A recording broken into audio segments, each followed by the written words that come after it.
안녕하세요. 예, 안녕하세요. 예, 새해 첫 인사드리네요. 예, 처음 뵙게 되겠습니다. 하긴 지난해에도 그 보궐선거 당선하시고 네. 그때 찾아뵙고 인터뷰하고 나서 처음인 것 같습니다. 네, 오랜만입니다. 벌써 그래도 한 8개월 지났네요, 그렇죠? 네. 예. 어떻게 뭐 정치부터 많이 바쁘시죠? 어떻게 지내세요? 예, 뭐 새해 인사 다니고요. 그리고 또 그동안 8개월간 짧은 기간이지만 제가 국회에서 의정 활동했던 그 보고서를 주민들께 이렇게 나눠드리고 또 제가 대표 발의한 법안 또 중요한 게 몇 가지 있습니다. 뭐 도시 및 주거환경 정비법, 우리 성남 본시가지의 재개발 관련해서 주민 부담을 덜기 위한 그런 법안이 이제 상임위를 통과했습니다. 그래서 이제 이게 본회의까지 통과될 수 있도록 1월 8일까지 돼 있는 임시국회 통과되게끔 법안을 또 지켜보고 또 작업을 하고요. 예. 또 존엄사법이라고 또 18대 때 제가 발의했다가 또 그 당시 통과 안 된 그 법을 제가 이번에 또 보궐로 들어가서 바로 대표 발의했는데 뭐 회생불능한 말기 환자의 그 무의미한 연명 치료를 중단할 수 있도록 하는 그 법이 또 상임위를 통과했어요. 그래서 그것이 또 본회의 통과가 돼야 되는데 본회의는 아직 남아있군요. 예, 그것도 아직에서 참 국회가 빨리 좀 정상화돼서 이런 참 국민들의 직결된 그런 어려움을 해결할 수 있는 그런 법들이 통과되도록 새해부터 지금 바짝 긴장하고 있습니다. 예. 예, 짧은 기간이지만 많은 또 법안들을 이렇게 예. 성사시키려 노력을 하셨네요. 설명하신 그 존엄사법 같은 경우는 뭐 종교육계라든지 생명윤리 쪽에 일종 뭐 다수의 논란도 좀 예상되고 있잖아요. 네. 근데 뭐 처리 전망 밝혀보시나요? 예, 존엄사법은 제가 18대 때 대표 발의했는데 당시에 종교계에서 좀 반대가 있었습니다. 그랬죠. 그런데 지난 제가 낙선한 이후에 3년 동안에 아마 그 또 대통령 직속의 국가생명윤리위원회라는 데서 여러 가지 그런 또 의견 조율을 해왔고 이제 그런 좀 배경이 있기 때문에 그런지 제가 이번에 보궐로 들어가서 대표 발의를 한 존엄사법이 보건복지위원회 상임위에 물론 일부 종교계에서 반대가 없는 건 아니지만 많은 부분에 이렇게 조율을 거쳐서 이렇게 상임위를 통과했기 때문에 본회의도 통과될 수 있다는 그런 전망이 밝습니다. 아, 그렇군요. 그 국회에서의 활동을 그러시고 또 지역을 이렇게 많이 또 살피시는 또 국회의원으로 유명하신데 특히 지난 보궐선거 때도 그렇고 당선 직후에도 가장 먼저 중요하게 살피셨던 게 위례와 상대원 공단 그리고 뭐 광주 더 멀게는 용인까지 하는 어떤 그런 지하철 유치 사업에 신경을 많이 쓰셨잖아요. 네.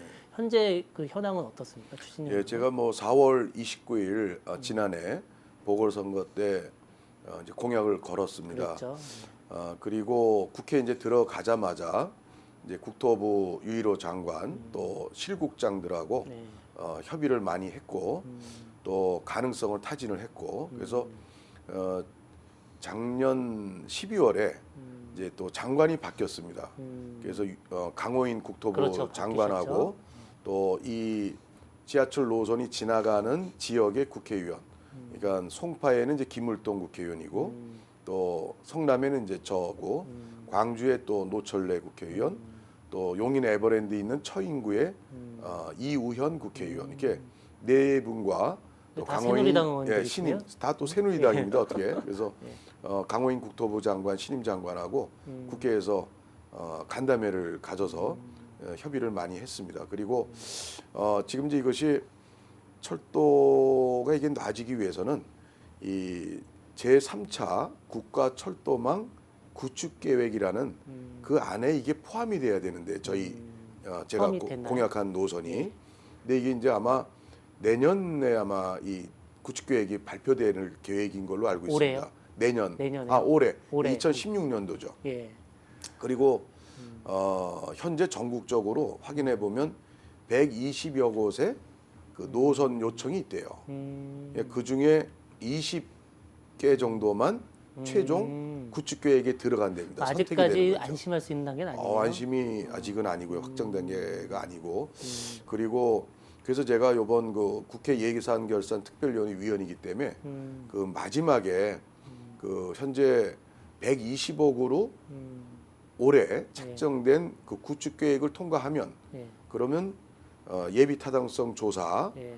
끝나면 할 수 있는 철도 설계. 설계 기본 예. 사업비가 있습니다. 거기에 120억으로 된 거를 음. 100억으로 일단 올려놨어요. 넉넉하게. 음. 그래서 혹시 저희께 구축 계획에 포함이 된다면 이후에 예산을 미리 확보를 해뒀다고 볼 수 있죠. 아, 포함돼 게 확정이 안 된 단계에서 그 예산을 그렇게 마련할 수가 있는 예, 거예요. 그 수시 배정이라고 그러는데 아. 수시 배정 예산을 기획재정부에 그걸 이제 이렇게 말하자면 미리 마련해둔 식이 됐죠. 예. 뭐 100억은 예. 성남 요 노선에 대해서 음. 직접적으로 한 것이 아니라 예. 전국적으로 포괄적으로 예. 수시 배정을 해놓은 예산입니다. 아, 그렇군요. 하긴 그리고 이 사업을 성사시키기 위해서 상임위도 일부러 국토위로 네, 배정을 받으신 걸로 알고 있었어요. 네. 중앙당에 적극적으로 요청을 하셨고 실제 국토위원으로 활동하신 게 많이 도움이 된 건가요? 예, 많이 도움이 됐습니다. 저희가 새누리당에서 지난해 보궐선거에 입성한 사람이 저 포함 셋인데 그렇죠. 저만 국토위로 들어갔어요. 셋 다 사실은 희망했었잖아요. 다 그렇죠? 희망했죠. 국토위를. 그리고 저희가 이제 지역 그 우리 금일구역, 중일구역, 신흥이구역 또 재개발 그리고 이 지하철 유치 이런 굵직한 문제 때문에 이 국토위의 배정을 또 당 지도부에서도 그렇게 신경 써서 저를 이렇게 지도부가 이렇게 국토위에 배정을 해주게 됐습니다. 예, 또한 국토위원으로서 네. 이렇게 살피신 지역의 중요 과제 중에 하나가 바로 재개발이 아닌가 싶습니다. 그렇습니다. 재개발 관련해서는 뭐 16대, 17대 때도 꾸준히 이렇게 노력해 오신 걸로 알고 있는데요. 작년에도 좀 어떤 노력을 기울이셨고 또 앞으로 정말 재개발 사업 추진 전망은 어떻게 보시는지? 네, 제가 18대 국회에서도 노력했다가 안 됐던 부분인데요. 우리 성남같이 도시 영세민이 국가나 지자체에서 이전시켜서 만든 그런 노후화된 도시의 재개발 지역에는 그 구역 안에 있는 공유지, 그러니까 시유지 같은 것을 그 지역 주민에게 무상으로 양해한다. 이런 이제 내용의 도정법 개정안을 제가 대표 발의를 작년 보궐에 들어가자마자 했습니다. 그래서 그게 작년 11월 18일 날 국토교통이 상임위를 통과가 돼서 또 우리 그 사례를 보면은 LH에서 준 자료를 보니까 중일구역은 이제 110억 원의 시유지가 주민에게 돌아올 수 있고 금광 1구역은 50억 원, 신흥 2구역은 86억 원의 총 합의 246억 원의 주민 우리 재개발 구역에 이득이 됩니다. 그래서 그게 지금 법사위에 이제 머물러 있는데 이게 올해 1월 8일로 예정돼 있는 그 임시국회 안으로 이것이 꼭 통과돼야 정말 올해 상반기에 예정돼 있는 관리처분 계획 이거 전에 이것이 이제 시행이 돼야만 그 법의 효력이 있게 됩니다. 그래서 그것이 만약에 올해 그 관리처분 계획 이후에 이것이 돼서 법 개정이 늦게 된다면 그런 여태까지 제가 해왔던 그게 그 다 법률 문제될 개정안 수도 그 있겠네요. 효과가 상실되죠. 그래서 이게 참 아주 많이 걱정되고 있는 부분입니다. 20대가 되기 전에 법사위와 본회의 통과가 이루어져야 되는 거예요. 이루어져야 이것이 이제 그리고 이것이 지금 이제 임시국회가 올해 1월 8일까지 지금 잡혀 있는데 예. 그 안에 이제 통과가 돼야 되고 또 1월 8일 또 지나서도 아마 또 현안 법안들이나 여러 가지 문제 때문에 임시국회는 또 연장될 수가 있지만 지금 아시다시피 이제 총선이 다가오기 때문에 국회 일정이 이제 순탄하게 법안 심사를 하고 이렇게 뭐 본회의가 소집되고 하는데 어려움이 있지 않을까. 하긴 매년 총선을 앞두고 네. 또 의원분들 그리고 이것이 이제 지역에 내년 좀, 예. 봄에 이 관리처분 계획들이 들어가면 그 관리처분 계획 이후에 이 법이 시행이 되게 되면 또 그게 소용이 없어져요. 그래서 시간을 굉장히 다투는 문제인데 이 국회가 지금 이 모양이라 참 걱정이 많이 됩니다. 그럼 지난해 얘기를 좀 해보면요. 네. 이제 지난해 이제 당선되시자마자 메르스 특위 위원장을 맡으셨어요. 예, 예. 사실 메르스는 지난해 우리나라를 진짜 강타했고 특히 성남도 예외가 아니었잖아요. 네. 그래서 메르스 특위 위원장으로 활동하시면서 더 많은 고민들을 하셨을 텐데 네. 이번 메르스 사태가 남긴 우리 사회에 던진 교훈은 뭐라고 생각하세요? 예, 저는 우선 첫째로 이 정부가 이 국가 그런 감염 그런 커다란 사태에 대해서는 평소에 준비가 잘 돼 있어야 되겠다. 그런 것이 미비하기 때문에 작년에 초동 대응이 그렇죠. 네, 상당히 실패했다고 미비했죠. 이렇게 이야기되지 않습니까? 저도 이제 국회 메르스 대책 특위 여야가 같이 함께 예.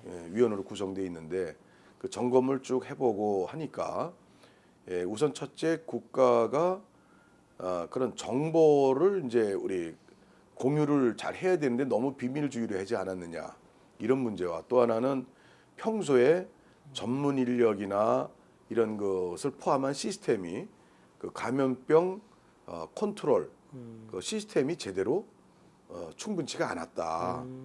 그 예를 들어서 뭐 역학조사관 이 감염병이 여러 군데서 동시다발적으로 터졌을 때 그것을 첫째 파견되는 게 역학조사관 전문가들인데 그렇군요. 그 사람들이 질병관리본부에 전문적으로 하는 사람이 3사람밖에 없어요. 아, 3사람밖에 그렇습니다. 없어요? 국가 전체적으로요? 예, 정규직으로 일하는 또 나머지 이제 뭐 공중보건이 이런 사람들을 일시 투입해서 하는 인력이 있지만 그건 그렇게 미비돼 있었어요. 그렇기 때문에 또 질병관리본부 CDC라고 그러는데 거기에 책임자는 이 국장급입니다. 예. 중앙부처에. 그러니까 다른 부처에 위상이 좀 낮은. 협력을 이끌어내기에도 부족하고 자기 상부의 보건복지부 장관한테 상부에 보고하기 바쁘고 이런 아주 잘못된 시스템이었어요. 예, 그래서 그렇군요. 이제 그런 것과 또 하나는 이제 우리 국민들의 이제 의료 관련 사용 이용 시스템이 좀 고쳐져야 될 부분도 있다고 생각합니다. 그런 것도 있죠. 그러니까 뭐 병문안 예, 면회 문화 이런 거 개선 많았죠. 문제라든가 네. 또 응급실에 또 병원 측에서는 응급실의 그 감염 환자들에 대한 어떤 관리 시스템 이런 분류나 이런 것들이 좀 굉장히 뭐 아주 엉터리로 돼 있었고요. 그래서 이제 그런 부분들을 총체적으로 민관의 어떤 여러 문제들을 이제 개선해야 된다고 생각하고 마침 지난달 12월 29일 날 보건복지부에서 그런 메르스 사후 대책에 대해서 좀 몇 가지 중요한 그런 그 안들을 발표했더라고요. 그래서 보고서로 만들어졌겠네요. 네, 그래서 발표를 했기 때문에 그런 것이 이제 시행이 문제인데 일단은 좀 지켜봐야 될 것 같습니다. 그렇군요. 그리고 또한 이제 저는 이제 특위위원장으로서 이제 그 책임자였던 그런 이 책임 규명 그리고 처벌 그래야 사후에 또 이런 문제가 더 경각심을 가지고 예방할 수 있지 않느냐 차원에서 감사원의 그 진상규명 감사 청구를 제가 주도해서 감사 청구가 돼서 아마 올해 아마 1월 아마 중순 이내로 결과가 나올 것 같고 그리고 책임자에 따른 책임 공무원에 대한 이제 아마 어떤 그 아마 처벌 조치가 있을 걸로 예상이 됩니다. 어떤 처벌들이 예상되나요? 글쎄 뭐 해임이라든가 이렇게 되겠는데 그 당시에는 제가 이제 그 복지부 장관이 총책임을 지고 사임해라 이렇게 해서 제가 뭐 인터뷰도 방송에서 그러셨었죠. 했지만은 이제 그 책임자는 책임자 또 실무적인 중요한 책임 위치에 있는 사람도 책임을 지어야 된다. 해서 아마 감사원 보고서가 나올 걸로 생각이 듭니다. 하여튼 이제 여당 국회의원으로서 정부의 그런 잘못을 추궁하고 이렇게 밝혀내는 게 네, 저는 좀 쉽지는 않았을 당시에 텐데. 뭐 주요 중앙 언론사하고 인터뷰를 하면서 그 장관이 책임져야 된다 예. 이렇게 했더니 다음 날 그 여러 언론사에서 그렇게 세게 얘기를 하냐고 그래서 아니, 당연한 거 아니냐 이거는 예, 그 그래요. 국가 방역 체계 책임자가 이런 사태를 예방하고 막지 못하고 확산시킨 그 실패에 대한 책임 당연히 져야 된다. 어떻게 보면 참 이 당연한 거를 또 당연하지 않게 이상하게 이렇게 생각하는 그런 걸 제가 직접 느끼면서 그래요. 참 우리 사회가 좀 이상하다. 그게 좀 비정상적인 부분이 있구나. 여당이든 야당이든 책임져야 될 거는 지게 발언하는 게 그렇게 뭐 새로운 것도 아닐 텐데 그래서 좀 당시 좀 약간 의아했었습니다. 그렇군요. 그렇게 정부의 이제 쓴소리를 마다하지 않으시면서 역설적에도 근데 또 정부 예산을 지역에 또 많이 이렇게 끌어오셨더라고요. 네. 좀 대표적으로 기억에 남는 그런 예산들이 있나요? 네, 자 이번에 제가 활동하기 참 짧은 시간이었어요. 예, 그렇죠. 이제 4월 8개월밖에 안 됐죠. 29일 날 보궐로 당선이 지난해 되고 또 이제 5월에 이제 국회에 들어가서 또 메르스 특위 위원장을 또 6월 이제 초에 중순경에 맡게 되고 또 상임위 배정도 국토위에 6월 중순경이나 국토에 배정이 되고 예. 그 한 달 반 정도는 국회 들어갔어도 그렇죠. 아무 일을 할 수 없는 상황이었어요 거의. 예. 그러고서 이제 뭐 여름 또 국정감사 가을에 또 그렇죠. 한 달 가까이 하게 되고 또 예산 또 다루는 또 국회 일하고 하다 보니까 이렇게 실제 일할 시간이 참 별로 없었는데 그 안타깝죠. 우리 지역에 또 나라에 할 일은 많은데 그래서 법안 같은 경우는 지금 좀 전에 네, 앞서 설명해 말씀드린 주셨고, 도정법 예. 또 존엄사법 또 기타 또 있습니다. 뭐 어린이 안전 시설, 놀이 시설에 대한 그 정부나 지자체 지원에 관한 법률도 상임위는 통과했지만 또 그것도 역시 지금 법사위에 머물러 있고 기타 그런 19개 제가 대표 발의한 법안들이 지금 이게 정말 통과가 최종적으로 될지 이런 좀 상황에 돼 있고 또 예산 관련해서는 뭐 제가 메리스트기 위원장을 맡으면서 국가안전처 장관을 이제 자주 보니까 네. 우리 저 성남 우리 본시가지에 좀 우범지대가 많으니 그 좀 안전 차원에서 네. 좀 CCTV를 좀 달라. 음. 그랬더니 8억 원이 이제 배정이 돼서 내려왔어요 우리 성남시에. 그래서 우선 중원구에 32대 CCTV 설치가 이제 올해 안으로 이렇게 되게 돼서 그건 좀 뭐 큰 액수는 아니더라도 아주 밀접한 우리 생활에 안전에 그런 예산이고 또 하나는 스포츠 종합 스포츠센터 성남동에 그게 제가 이제 뭐 그럼 원래 과거에 국비를 유치하셨던 18대 사업이잖아요. 그렇죠? 그 총선 때 제가 공약을 걸고 그 사업이 이제 시작이 됐습니다. 그런데 국비, 시비, 도비 합쳐서 620억인데 예. 제가 국회의원 낙선에 있는 동안에 예.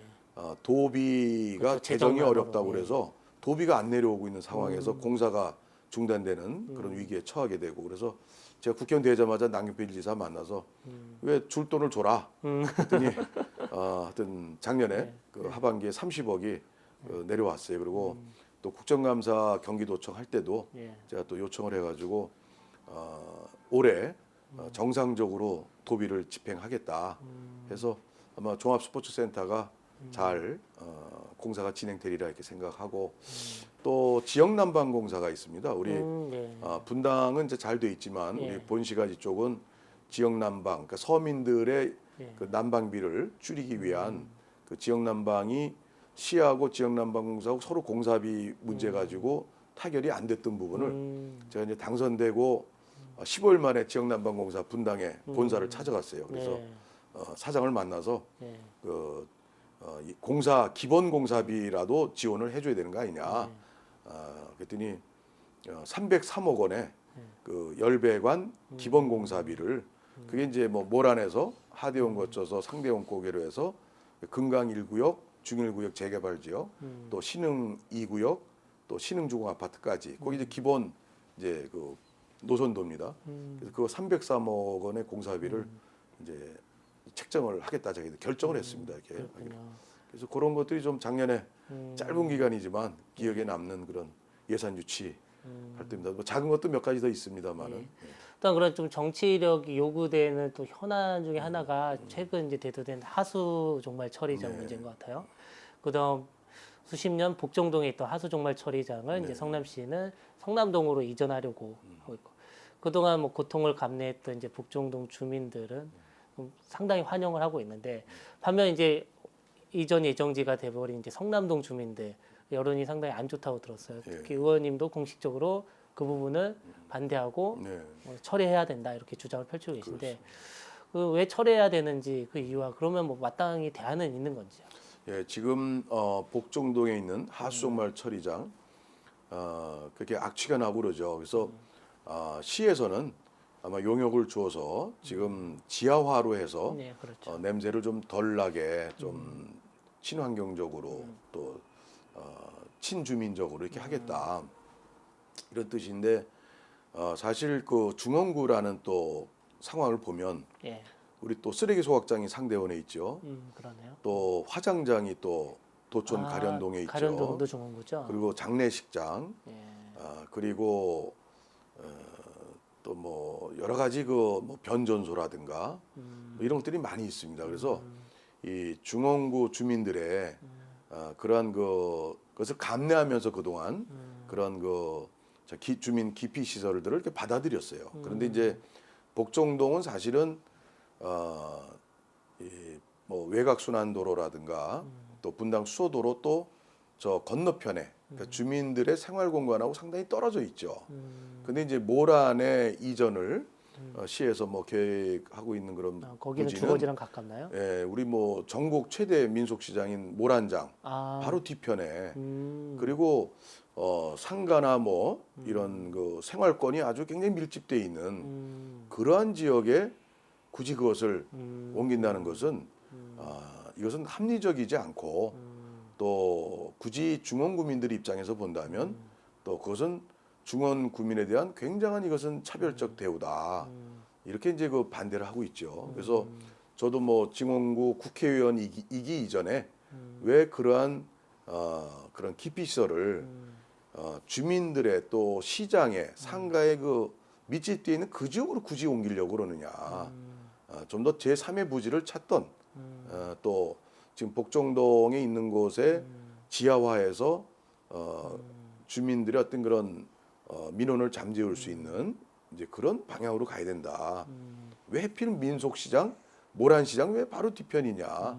이것은 좀 부적절하다. 중원구 국회의원을 떠나서 그것은 합리적이지 않다, 잘못됐다 이렇게 생각합니다. 제가 이 성남시장의 얘기도 들었는데 약간 시각차가 있는 것 같은데요. 그러니까 뭐 지금 복정동에 있는 그런 개방형 시설이야 뭐 저희가 뭐 아까 제가 고통이라는 표현을 네. 할 정도로 어떤 주민 기피 시설의 좀 상징이긴 했지만 지하에서 뭐 체육공원으로 조성하는 건 이제 더 이상 이제 현대적인 하수 처리장은 기피 시설이 아니다 더 이상 뭐 시에서도 뭐 그 자리에 하면 좋겠지만 기술적으로 현재 있는 시설을 허물고 할 수 없게 이제 다른 장소에 지하화를 해야 되기 때문에 어쩔 수 없이 성남동을 택했다 좀 이런 이제 논리거든요 시에서는. 네, 그건 거기에 이제 대해서 어떻게 생각하세요? 하여튼 우리 성남 우리 시민들의 의견을 충분히 수렴하는 절차가 없었다 이렇게 생각이 들고요. 그리고 여러 가지 그런 어떤 그 장소를 정하려면은 시민의 어떤 그런 의견을 여러 가지 수렴하고 또 제1, 제2, 제3의 그런 장소를 좀 물색을 좀 공개적으로 하고 이렇게 비밀리에 이렇게 또 시민들이 잘 모르는 그런 상태에서 이게 행정 어떤 그 편의적인 이런 차원에서 이루어질 문제는 아니라고 생각해요. 그래서 좀 더 이전 문제는 백지화하고 지금 있는 곳에 지화해서 그 지역 주민들이 그동안 고통을 당한 부분에 대해서 그 위에다가 체육공원도 만들고 시민 편의시설을 더 확충을 해서 복정동 주민, 그 인근 주민들 그동안 또 냄새 때문에 고통을 가깝게 받았던 그런 분들께 오히려 더 그것을 더 보상 차원에서라도 그 지역을 좀 더 개발을 더 하는 게 좋겠다 이런 생각이죠. 옮기는 게 능사가 아니다, 잘못됐다 이렇게 생각합니다. 근데 어찌 됐든 뭐 옮기든 아니면 그 자리에서 다시 하여튼 좀 주민들의 의견을 예. 좀 그런 폭넓게 절차가 하나도 수렴하는 없었어요. 그 절차가 네. 없기 때문에 일단 합리적인 방안이냐 여부를 떠나서 절차상에 하자 이런 잘못이 것들은 있죠. 분명히 네. 짚고 넘어가야 된다. 이런 그렇습니다. 말씀이시군요. 알겠습니다. 마지막으로 네. 이제 저희 성남 시민들에게 좀 국회의원으로서 좀 새해 좀 덕담 좀 부탁드리겠습니다. 네, 우리 저 하여튼 작년 한 해 네. 경기도 어렵고 참 또 여러 가지 어려움이 많았습니다. 우리 성남 시민 그리고 우리 중원구민 여러분들께서 올 한 해는 좀 더 우리 국가도 좀 안정이 되고 또 경기도 좀 살아나서 하시는 일마다 또 직장에서 사업장에서 좀 웃음이 좀 꽃피는 한 해가 되기를 간절히 소망하고 또 건강하시고 우리가 어렵고 힘들어도 건강을 잃지 않으면 다 극복할 수 있지 않습니까? 예, 건강하시기를 새 인사로 드리고 저도 또 맡은 소임을 열심히 또 해나가겠습니다. 네, 알겠습니다. 이 삼성 국회의원의 그 무게감, 존재감은 뭐 그렇게 가볍지 않다는 생각이 드는데요. 앞으로도 지역과 나라를 두루 잘 살펴주시기를 저희도 기원하고 응원하겠습니다. 예, 오늘 인터뷰 감사합니다. 감사합니다. 새해 복 많이 받으십시오. 예, 새해 복 많이 받으세요.